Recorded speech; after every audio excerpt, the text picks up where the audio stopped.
নাতিকে নিয়ে ছুটলাম ডাক্তারের কাছে। শীত আসতে না আসতেই আমার নাতি ঠান্ডা জ্বরে আক্রান্ত হয়ে গেছে। সবাই আমার নাতির জন্য দোয়া করবেন, ও যাতে তাড়াতাড়ি সুস্থ হয়ে যায়। হ্যালো এভরিওয়ান, আসসালামু আলাইকুম।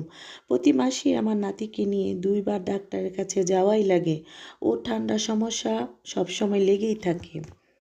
তো যাই হোক, ডাক্তার দেখানো শেষে নাতির জন্য কিছু জামা কাপড় নিয়ে আসলাম। মনে তো চায় দোকানের যত জামা কাপড় আছে সবই নাতির জন্য নিয়ে যাই। তো মন চাইলেই তো আর হবে না, সব কিছুরই একটা লিমিট আছে। মনে চাইলেই সব কিছু করা যায় না, এটাই নিয়ম, এটাই বাস্তবতা। ডাক্তারের দেয়া খেলনা দিয়ে আমাদের আনাস কুটুটা খেলছে। প্রতিবারই আমরা যখন ডাক্তার দেখাই তখনই ডাক্তার একটা না একটা খেলনা ওকে দিয়ে দেয়। ওর এখন ডাক্তারের দেয়া অনেক খেলনা জমে গেছে। একদিন ডাক্তারের দেয়া সবগুলো খেলনা আপনাদের সাথে শেয়ার করব ইনশাল্লাহ। ডাক্তার শুধু আনাস কুটুকেই খেলনা দেয় না, ডাক্তারের যত রুগী আছে সবাইকেই খেলনা দেয়। এতে বাচ্চারা খুশি হয়, আমাদেরও ভালো লাগে। কারো মনকে খুশি করতে খুব বেশি কিছু প্রয়োজন হয় না। ডাক্তার যে একটা খেলনা দেয়, এতে বাচ্চারা এত খুশি হয়, বাচ্চাদের সাথে সাথে আমরা বড়রাও খুশি হয়ে যাই।